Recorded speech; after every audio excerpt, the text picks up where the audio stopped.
Welcome to the bucket, y'all. Marvel Rivals has a great roster, but it's got one big problem. Everyone is too cool, too hot, or both. I am Groot. One of Marvel's biggest strengths is its wild variety of heroes and villains, from the slick, sexy, cool to the grotesque, garish, and peculiar. So here's my list of 8 interesting characters and Frogman to spice up Marvel Rivals' roster. Big Wheel, Vanguard. Big Wheel is, of course, an alter ego. This guy is a victim of classic comic nominative determinism. His real name is Jackson Wheel. Once a corporate embezzler, he's been in and out of the life of a supercriminal, and his quasi-redemptive history leaves him plenty of hooks for slotting into Rivals lore. There's something wonderful about Big Wheel's gimmick. The giant monowheel with guns and rockets is the kind of thing that you can only come up with when you're allowed to come up with anything. Unfettered by practicality, conceit, or sense, B-Dub's purity of purpose and design is perfect for Marvel Rivals. A 12-foot wheel zooming around the map, firing rockets, and knocking around enemies, all while being a mobile wall, is exactly the kind of havoc he should cause. Bonebreaker, Vanguard, or Duelist. Bonebreaker hasn't shown up in a lot of Marvel adaptations. I think he's been in maybe 2 games, and there's been a handful of action figures, but this Australian abomination is a premier freak.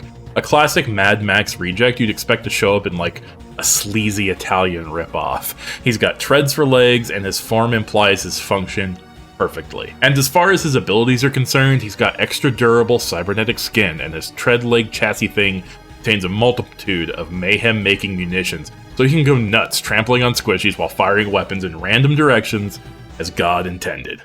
Fin Fang Foom, Vanguard. I feel like this guy has beefed with half the roster already. Hulk threw him to the moon, he terrorized Iron Man across New York City, got hunted by the Guardians of the Galaxy, and he squabbled with Squirrel Girl. He's been around in the comics for a long time, and I think he has the most provenance of any character on my list. Triple F has a broad history of powers and abilities to choose from.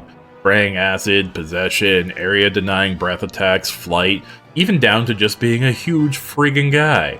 I see him being permanently airborne, a different kind of Vanguard, one that does disruption and denial from the air. There's plenty to draw from to make the famously immortal shape-shifting alien dragon an interesting roster addition. Frogman. Any role. It's Frogman, just put him in the damn game already. Korg. Vanguard. Piss off, Ghost! We're already getting one Vanguard made of rocks, but what about second Vanguard made of rocks? Korg has been around in the comics for a while, but I think the version most are familiar with is the lovable, if naive, slave gladiator come revolutionary from Thor Ragnarok, and that's the version I want in Rivals.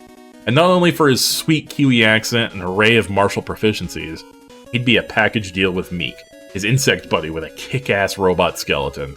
I see Korg as a frontline brawler with a mix of ranged and melee attacks, and a couple abilities to sick Meek on enemies, dealing damage and stunning them. Think Mortal Kombat X's Ferrator, but actually fun to play.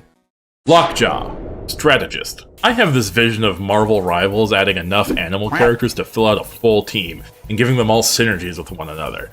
Jeff and Rocket are a good start, but I think we need more. The cutest member of the Inhumans, he can create portals, he's telepathic, and his cosmic tracking abilities would make him a great strategist, provided you could avoid getting slobbered on. I'd make him a utility support, based around portals and information gathering. I could see him having a single target portal that heals, a tracking ability to see enemy locations and ult charge, and a big chomping melee attack with plenty of drool. I just don't know if most people's computers could handle 4 portal-making heroes on the field at once. MODOK, Strategist. MODOK is, to me, the quintessential Marvel freak. His bizarre proportions and gaudy color scheme are decidedly uncool, but like Big Wheel, there's a classic gonzo style to MODOK that I just love. It's sci-fi gone berserk. He's a 50s B-movie monster. He's kitsch personified. I love him. He also created Jeff, and everybody loves Jeff, therefore everyone loves MODOK. Just looking at MODOK and his big brainy cranium, you'd think a fat juicy hitbox like that would make a good tank.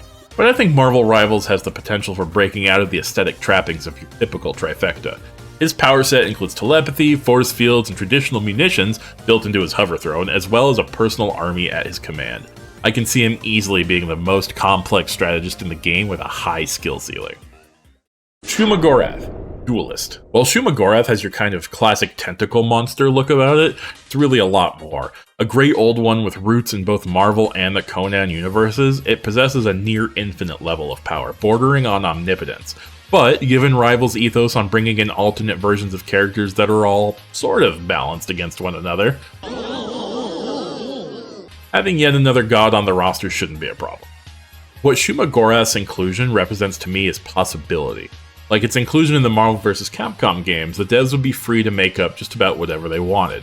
Shape-shifting, energy beams, wall crawling, flight, traps, crowd control, nothing is off the table, and just about anything they could want to put in the game could be applied to Shumagorath, and you know they'd go wild with those animations.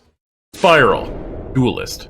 Mojo's #1 enforcer, this 6-armed sorceress cyborg has been a thorn in the X-Men side for decades. With her powerful spells, teleportations, martial prowess, and radical 90s design, she would make a varied and kinetic duelist. She's so distinct and unique, there's nobody quite like her in Rivals, much less Marvel itself. Spiral's cyborg arms, spell dancing, and Mojo modifications open up a lot of doors to a lot of gameplay styles, and her history lends itself to team-ups with Psylocke and Storm. Perhaps if Mojo ever tags in as the villain for a season, we'll see her added, along with a bunch of crazy Mojoverse stages. Spiral is too distinct and interesting to leave her out of the game. And there you have it, 8 freaky characters and Frogman that would make exciting additions to Marvel Rivals. Am I out of line on any of these? Did I leave out your favorite freak? Let me know in the comments, and don't forget to check out the rest of the channel where we've got Let's Plays, streams, and a whole bunch of dumb shorts. Thanks for joining me here in the bucket. Adios.